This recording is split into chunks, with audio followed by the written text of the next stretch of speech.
दोस्तों, आप सभी को मेरा नमस्ते। मेरा नाम है डॉक्टर अपर्णा देशमुख। मैं एक साइकाइट्रिस्ट हूँ, मनोवैज्ञानिक हूँ। कोरोना पैंडेमिक की वजह से जो लोगों में मानसिक तनाव बढ़ रहा है उसके बारे में मैं आपको कुछ बताना चाहती हूँ। अच्छा, ये हम सभी मानते हैं कि ये पैंडेमिक एक नकारात्मक घटना है, इससे सभी प्रभावित हुए हैं, इसमें कोई दो राय नहीं है। तो नेचुरली एक स्ट्रेस होना या तनाव पैदा होना स्वाभाविक है।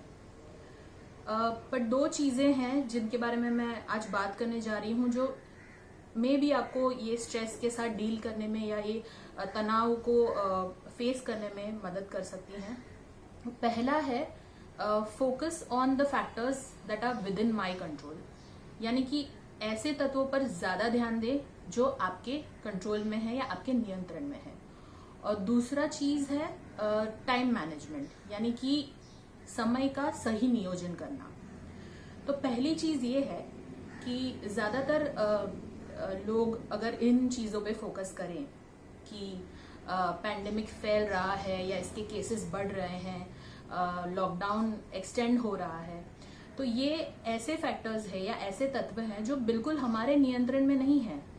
इन पे फोकस करने से केवल हमें हेल्पलेस फील होता है, हमारी एंजाइटी बढ़ती है, रेस्टलेसनेस बढ़ती है, डिप्रेस्ड फील होता है।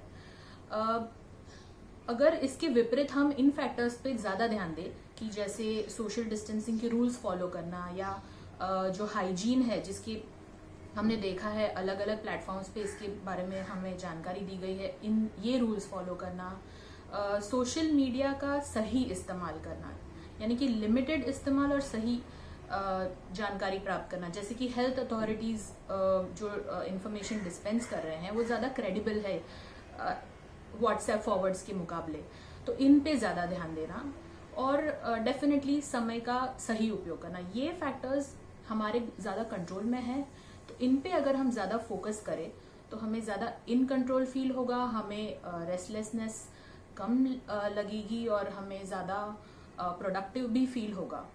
तो इन फैक्टर्स पे ज्यादा आप फोकस करें। दूसरी चीज है जो टाइम मैनेजमेंट। तो अक्सर हम इस लॉकडाउन से पहले हम शिकायत करते थे कि कुछ हॉबीज है जिसे मैं परस्यू करना चाहता हूँ, या कुछ स्किल है जो मैं सीखना चाहती हूँ, या एक्सरसाइज करना चाहता हूँ, या परिवारजनों से, दोस्तों से बातें करना चाहता हूँ, सोशलाइज करना चाहता हूँ, बट मेरे पास समय ही नहीं है। तो ये एक ऐसा टाइम है जिसमें अगर हम हाउस वाइफ्स और इन जनरल वर्किंग वुमेन को छोड़ दें, क्योंकि इनकी जेन्युइनली इनका काम बहुत ज्यादा बढ़ गया है, बाकी जो मेंबर्स हैं जिनके पास अब एक्स्ट्रा टाइम है हाथ में, तो प्लीज इसका उपयोग ये एक्टिविटीज के लिए करें। इनफैक्ट ये बहुत ही बेहतर होगा अगर आप अपना एक डेली शेड्यूल बनाएं और इनमें आपकी रूटीन एक्टिविटीज के साथ साथ इन लीजर एक्टिविटीज को भी आप इंक्लूड करें। और इससे क्या होगा कि एक तो आपका टाइम का पॉजिटिव यूटिलाइजेशन होगा, सही उपयोग होगा। दूसरी चीज ये होगी कि आपको पर्पसफुल फील होगा, हर दिन आपके सामने एक उद्देश्य होगा। तो अगेन आपको इन कंट्रोल फील होगा, आपको हेल्पलेस कम फील होगा, और डेफिनेटली ये आपकी रेस्टलेसनेस और एंजाइटी को कम करने में मदद करेगा। तो ये दो फैक्टर्स है जो मुझे लगता है कि आपका जो एटीट्यूड है इस स्ट्रेस से डील करने का, या आपका जो पर्सपेक्टिव है, आपका नजरिया है इस पैंडेमिक की तरफ देखने का, तो शायद उसमें कुछ पॉजिटिव चेंजेस आए अगर आप ये फॉलो करें। और अंत में मैं कहना चाहूंगी, मेंस साना इन कॉर्पोरे सानो, यानी कि healthy mind and healthy body.